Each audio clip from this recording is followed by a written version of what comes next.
दोषरतः कुल धनाना वर्ण संकर कारके उत्साह नियंते जाति धर्म कुल धर्मस्य च शाश्वतः। अर्जुन कहते हैं, हे कृष्ण, जब वर्ण संकर अधर्म में जन्मी संतान बढ़ जाती है तो परिवार के पवित्र कर्म, श्रद्धा, तर्पण आदि समाप्त हो जाते हैं। उनसे मिलने वाले पुण्य भी नष्ट हो जाते हैं। इस प्रकार हमारा पितृगण पूर्वज भी दर्पण के बिना अधोगति को प्राप्त होते हैं। अर्जुन की गहरी चिंता। मित्रों, यह अर्जुन का दर्द और गहरा हो जाता है। यह केवल वर्तमान युद्ध या अगली पीढ़ी की चिंता नहीं कर रहे, बल्कि अपने पूर्वज पितरों की आत्मा के कल्याण के लिए भी दुखी है। अगर कुल धर्म नष्ट हो गया तो श्रद्धा और दर्पण जैसे कर्म भी नष्ट हो जाएगा, और जब ये कर्म नहीं होंगे तो पितृ ऋण भी नहीं चुका जा सकेगा। इस प्रकार पितरों की आत्मा भी असंतुष्ट और दुखी हो जाएगी। जीवन से जुड़ा हुआ संदेश। मित्रों, आज भी हमारे संस्कृति में कहा जाता है, पितरों की संतुष्टि से ही परिवार में सुख समृद्धि आती है। लेकिन जब धर्म और परंपरा टूटने लगती है तो केवल वर्तमान ही नहीं, भविष्य और भूतकाल दोनों प्रभावित हो जाते हैं। अर्जुन के अनुसार युद्ध केवल सामने वाले का विनाश नहीं करेगा, बल्कि यह तीनों कालों, भूत, वर्तमान और भविष्य को प्रभावित करेगा।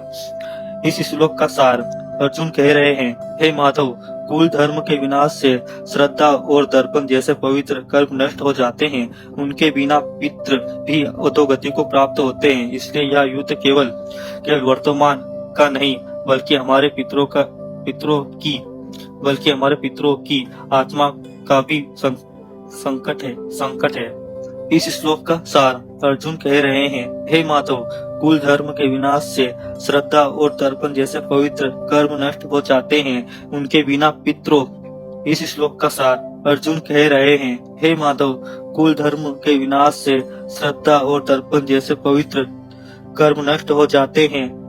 उनके बिना पितृ भी अधोगति को प्राप्त होते हैं। इसलिए यह युद्ध केवल वर्तमान का नहीं, बल्कि हमारे पितरों की आत्मा का भी संकट है। जीवन शिक्षा। धर्म और परंपरा केवल दिखावा नहीं, बल्कि परिवार और समाज को जोड़े रखने वाली कड़ी है। अगर ये कड़ी टूट जाए तो ना वर्तमान सुखी रहेगा, ना भविष्य सुरक्षित रहेगा। पूर्वजों का आशीर्वाद तभी मिलेगा जब हम उनके द्वारा दिए गए धर्म और संस्कार को निभाएं। निष्कर्षण। इस श्लोक से हमें यह सीख मिलती है कि किसी भी युद्ध, किसी भी स्वार्थ, किसी भी लालच के आगे अपने धर्म और परंपरा को नष्ट नहीं होने देना चाहिए, क्योंकि धर्म का पतन केवल व्यक्ति का नहीं, बल्कि पूरे वंश और पूर्वजों का पतन है।